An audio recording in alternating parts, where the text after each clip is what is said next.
NFL Survivor Pool Analysis. You've come to the right place. It is week 2 in the NFL.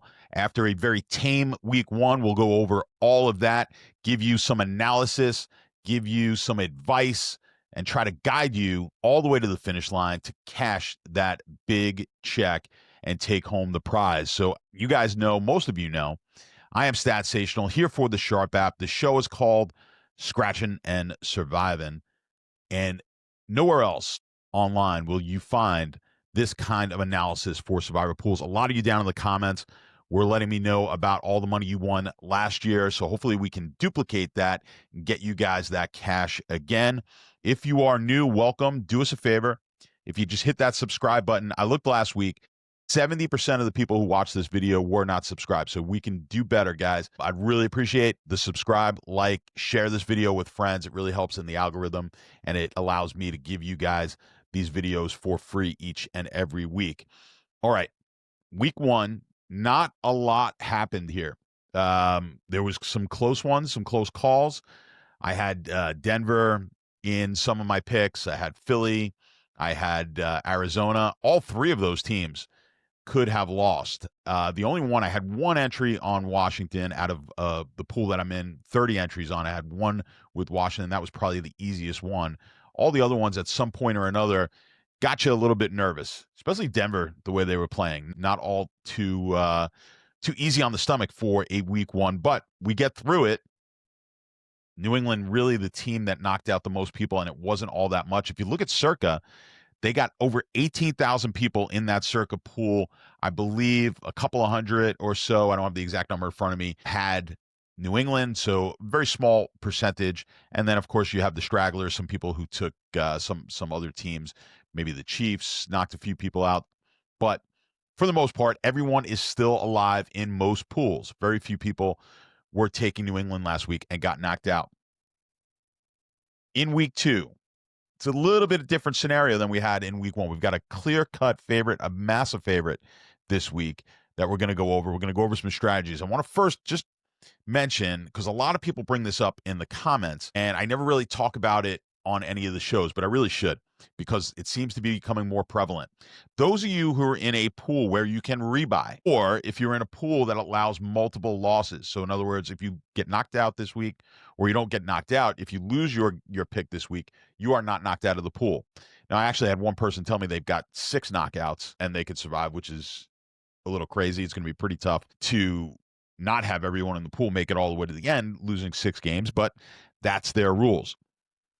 With those type of rules, if you could be knocked out, or if you could lose your game and still win or still advance, you just lose a knockout, or you can rebuy. You're playing this pool slightly different, and some weeks maybe a whole lot different. And your objective is to take a favorite, hopefully, a team that's favored that you will never want to take again. And you'll continue to do this until you either lose and then rebuy, or lose and only have 1 life left. The reason behind that is because you want to essentially make those free squares, free weeks. You're not even actually playing the pool until you get to the point where now another loss knocks you out.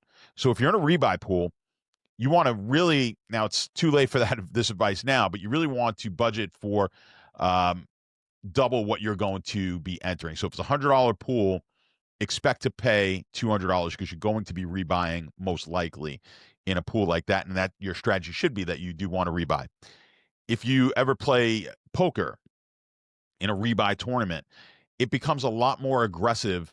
As you could, if you could rebuy unlimited rebuys, people are extremely aggressive because the advantage in being able to double up is such that you're willing to take the risk and then rebuy, and you continually try to double up. So if you could double up 2, 3, 4 times without having to rebuy, that's great. But if you have to rebuy, okay, fine. You continually try to do that until the point of not being able to rebuy anymore, and then you kind of play the typical poker tournament strategy. All right, so we're in the same mindset here. So, of course, ask your questions down below. I'll try in these videos to go over who I would take if I was in those sorts of pools. All right, let's go to the spreadsheet first and look at what we've got going on here. It takes me a little longer with this setup, but here we go. All right. On the spreadsheet, you've got Baltimore, an almost 88% chance win probability of winning this game. Now, how do I come up with the win probability? Guys, I go over to the Sharp app, and I'll show you that quickly here. If you go over to the Sharp app and you look at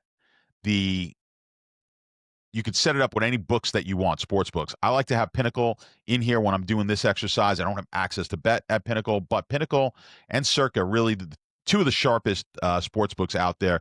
I have FanDuel and DraftKings in here just as just so I can see where some of the squarer books are positioned.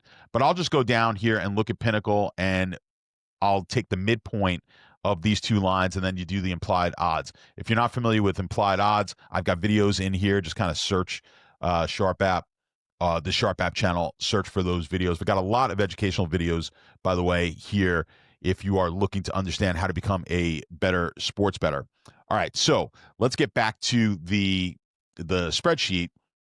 And like I said, we've got a huge favorite here in Baltimore, 88% probability to win.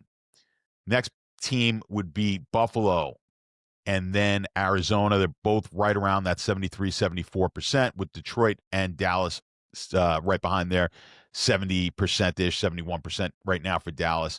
All right, so we've got a few teams here with a fairly high win percentage, but nothing close to Baltimore.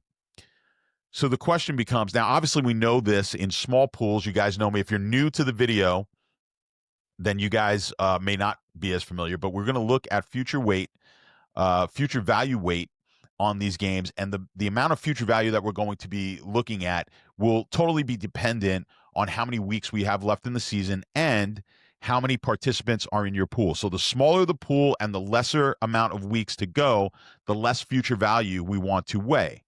So if you're in a very small pool, you really don't want any future value weight. So what the spreadsheet is showing you is Baltimore, because they have the highest win percentage, and we're not counting future value. And by the way, the FV column here, the smaller the number, the larger the negative, the more future value this team has, because this is really taking into account future point spreads and figuring out what that is and what the future value of this team is. So Baltimore and Buffalo both have tremendous amount of future value. As you know, two of the best teams in the league played a great game on Sunday night. So a lot of future value here. A lot of people want to save them. As you're seeing, pick percentage over on Survivor Grid right now is 29.7%, 30%, let's call it, on Baltimore. Now, I think in larger pools, we're going to see that pick percentage perhaps a little bit lower, because people will take more risk in larger pools, as they should. I think in Circa, we may see people save this Baltimore pick as well. And of course, in Circa, you guys need to be cognizant of the fact that you have Thanksgiving games that you have to play and Christmas Day games. So it's essentially 20 weeks of picks in Circa, where most of your pools that you guys watching are 18 weeks. So they're going to have to keep in mind who's playing on those days. And we'll get into those as we get closer to Thanksgiving for the Circa participants. But we'll see here in a lot of pools, on average, we're going to be about 30% on Baltimore. If you are in a small pool, there is absolutely no thought process at all here. You are taking Baltimore in small pools. I would take them with every single pick I had in a small pool. If I had 2 or 3 picks, I would go all in here on Baltimore. The reason being is, one, we don't know how far into the future this pool is going to go, especially in a small pool. So we don't want to get knocked out and leave some of the best picks on the table. Also, let me bring up Survivor Grid here for you guys, and you'll see that Baltimore, while they are going to be a favorite in almost every game that they play this year, it's going to be rare, at least projection-wise. We're not going to have another week where Baltimore is as big a favorite, or the differential between Baltimore win percentage and the next best team will never be as great. Now, of course, we don't know. We can't predict the future, but let's take a look here. You've got Baltimore this week, and the next best team, Buffalo, is a 6.5-point favorite. We're 11.5-point favorites with Baltimore. We see the win percent. And, of course, win percentage here on Survivor Grid is always going to be different, because I like to calculate it using a non-vig line like I showed you guys at the Sharp app. But a 5-point differential in spread, about a 13-14% percent differential in win percentage is greater than any other week that we're looking at for Baltimore. So let's look at some of the weeks here. Baltimore in week 12, we're projecting against the Jets as 11.5-point favorites. Okay? That week, Kansas City plays Indianapolis. That week, Detroit plays the Giants. That week, San Francisco plays Carolina. We've got a bunch of games that, while they're not going to be as big a favorite as Baltimore, it's going to be a whole lot closer than what we have this week, where we've got Buffalo as a 6.5-point favorite, Arizona as a 6.5-point favorite, Dallas is a 6, Detroit 5.5, and the Rams 5.5, right? So there's a much bigger gap here in Baltimore favorite this week over the rest of the field. And because of that, I like Baltimore even more to take them this week, certainly in a small format pool, in a pool where, or not small format, but a small amount of participants in your pool. I don't even think there's a debate about this. I think you take Baltimore. Now, nothing is a lock, right? They have an 85, what do I have it at? 88% chance to win, right? Based on the sharp lines at Pinnacle. That still means there's a 12% chance you lose. I lost. I got knocked out of a pool a few years ago. It's got to be over 10 years now, where Arizona, as like a 12, 13, I think it was 13.5-point underdog, went into New England, and we were able to beat New England in like week 2, week 3 of the season. I'm sure some of you guys will remember. You can leave me a comment down below if you do remember that week, but it knocked a ton of people, as you may imagine, out of the pool. I was one of them. So it's no lock that a double-digit favorite is going to win. But again, we play by the numbers here. So you're going to have, obviously, a lot of people, and they'll be the most taken team in your league, in your pool. But their probability of winning and that differential between the next team makes it a strong play. Matter of fact, look at the Survivor Grid EV. Now, I don't know exactly how they're calculating their EV, but this is 1.14. They have the highest expected value of any team this week, according to Survivor Grid's numbers here.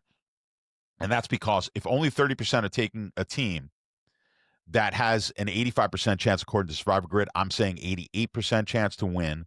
And that differential is so great over the next team that their expected value is better than any other team. So I think you really have to, in a small pool for sure, take Baltimore. And then if we move on to, let's say, a medium-sized pool, I think Baltimore winds up being the play again here, for the same reasons. So let's look at my spreadsheet, and we'll change it over to 50% future value. Now, I've been using the 50% number for the DraftKings pool. I'm in 10 picks. I've got 10 picks in that pool. I think it's about 1,000 or so entries in there at $1,000 a piece. So that's a $1 million pot. And I'm taking, with all 10 entries, Baltimore. Now, obviously, there's risk there. And we talk about risk. I talk about equity in these pools. How can you build equity in the pool? Well, the obvious way is to survive while other people are losing, because equity, the classic definition of it in these survivor pools, is you take the number of entries, or the amount that you have invested, let's say, and the amount of entries that you have left. And then you're going to divide that by the number of participants in the pool that are left. So if you are, let's say you have 10 entries in your pool, like I do here, and there's 1,000 entries overall in this pool. So I've got a 1 in 100, I've got a 1% chance to win that pool. If half of the pool gets knocked out this week, all right, let's say I go all in with Baltimore, Buffalo loses, Arizona loses, Dallas loses, the Rams lose. Let's say somehow that equals up to half the pool. You've now got 500 people left in the pool. The pot's $1 million. Everyone's equity, every entry in that pool, the equity is now $2,000. We just doubled our money because half of the entries were knocked out. If we went down to 250 people in the pool, right, we would be down to have $4,000 worth of equity in the pool. So that's how it works from a real basic standpoint of what your equity is. Now, in these big pools like Circa and the Grandismo, which is the $100,000 pool, there's a site called Survivor Sweats. It's a secondary market. You could go ahead and sell equity in your pool if someone's willing to buy it in the secondary market. Now, you have equity. That's the simple way. The other way that you increase your equity, if they were down to 500 people in a pool, and you took, let's say you took so far Jacksonville and you took Miami this week, and they both win. Well, you've taken two of the weaker teams to have won two games. Your entry is going to have more equity in it than if I took Baltimore and Philly here in these first couple of weeks, and they both Philly won last week. Let's say Baltimore wins this week, so I've got more equity if I take weaker teams. If I was looking to purchase your pick, your entry, and take it from you, I would give you more money than the simple equity calculation, right? If we were down to 500 people, I would give you over $2,000 for that entry, or at least I should if I was being fair, because you've got much better teams to take. So we can build equity that way. And when we're in larger pools, I talk about we need more risk in a larger pool in order to try to win that pool. Playing it straight is going to be much more difficult, and it's going to be more difficult to build equity. What we're really trying to do is build equity so that we can later on hedge against our picks and make money that way. It helps with the variance because these pools have a high amount of variance. You've got a very low chance to win, especially in a larger pool. Variance year to year is going to be great. You're going to have to win a pool over some period of time to be able to recoup losses on if you're 5, 10, 15, 20 years, which depending on how many pools you play in, you may go that long without winning. So we want to try to limit that variance and try to get some equity back on these pools, especially the very large ones as we go. So one other way that we're going to be risky is by going all in on a team. I don't do it often. Now, it burned me last year. I took Cincinnati all in against Washington on that Monday night game. A lot of people liked that game. There was chaos the entire weekend. It was looking great. If Cincinnati wins that game, most of the pool is knocked out. I've got all my entries surviving. And, of course, Cincinnati gets destroyed on that Monday night game. Washington wins. So things happen. You take a team. Obviously, we're taking teams, especially early in the year, that we think have a pretty good chance of winning, and sometimes they don't. So there is risk here. And a lot of times taking that risk in a larger pool is worth it, because if Baltimore wins, obviously, no matter what, I'm going to pick up some equity in this pool because presumably a few people at a minimum, if not a whole lot of people, are going to get knocked out of this pool. All right, so at 50%, you see then Dallas opens up as the second best team. Why? Dallas has very little future value. What's interesting here with Dallas is they are going to be favorites in some of these games in the future, but unlikely as of right now. We could go over to back over to Survivor Grid. Unlikely that they're going to be a bigger favorite than they are this week. So you've got them home against the Giants, at Chicago, Green Bay, at the Jets, at Carolina, right? At Carolina, they're going to be favorite. Right now, they're a 1.5-point favorite, maybe a little bit more than that based off of week one, but they're not going to be a touchdown favorite, you wouldn't think, unless Dallas really starts playing well here and just starts running over people in the first 4 weeks. Washington, at Denver, home for Arizona, at Vegas. There's just none of these games. Philly, Kansas City, Detroit, Minnesota, Chargers, Washington, and then at the Giants. So really, your best opportunity might be this week on Dallas. So if you're in a larger pool, I certainly have no problem here with you taking Dallas as a pick. Very little future value. So consider Dallas as an option. Let's go into a much larger pool, and I'll open up the spreadsheet again for you guys. In a larger pool, I'm going to go to 100% weight on the future value, and we'll see if that changes things. So it brings Arizona into play here. Arizona, still a pretty high likelihood of winning, 73.5%. Many of you now took Arizona last week. This would be a time in a super large pool. I have no problem with you taking Arizona, just because of the fact that you probably will not take them again. The other team that's popping up here is Pittsburgh. Some of you in large pools did take Pittsburgh last week. You were able to advance. Was not easy. Pittsburgh again this week. Very little future value. So we can look at Pittsburgh, and then the other teams that pop up are Minnesota and, of course, Baltimore. I will not argue with anyone, even in a super large pool, who wants to take Baltimore this week because they are that far much better than the next team. But let's look at some of these teams. Let's just look quickly at Arizona, and let's look at Pittsburgh on Survivor Grid and see what the future for those teams, at least the near-term future, what that looks like for both of these teams, and see if there's any reason we need to get off them and need to save them for any reason. So Arizona, like I said, some of you may have taken them last week. If you hadn't, this would be a week that you'd consider. What are their next best weeks? Well, not at San Francisco, home against Seattle, maybe not. Tennessee at home, definitely one that you will consider. What are some of the other games that week? Buffalo and Baltimore have winnable games. Buffalo is hosting New England. Baltimore hosts Houston. And then you've got Minnesota at Cleveland and Arizona, of course, that we mentioned here in week 5. They are projected to be a 6-point favorite against Tennessee. Now, Minnesota was the other team that popped up here on the spreadsheet. You see they are at Cleveland, projected to be a 7-point favorite. We'll see if that actually holds. But just keep in mind, I don't like to go too much more out past 3 weeks. So week 5, but you do want to be cognizant just before you make your pick. Just have a look.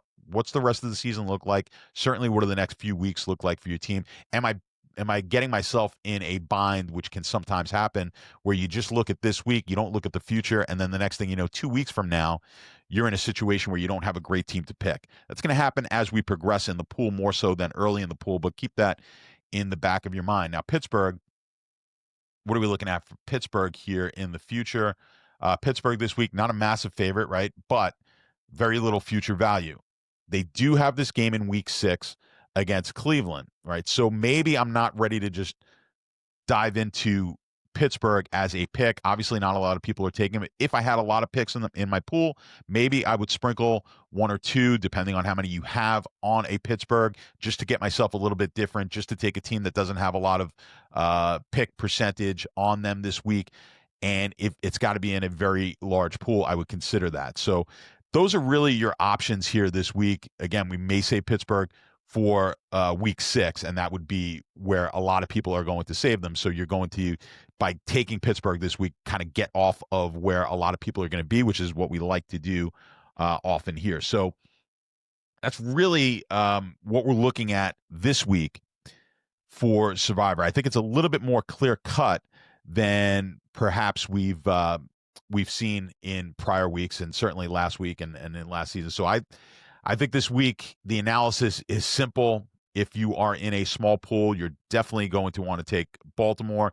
As the pool increases, I can understand maybe getting off Baltimore, just obviously on the off chance that they lose that game, or just to get yourself a little differentiated and be able to take Baltimore in a future week when less people can take them.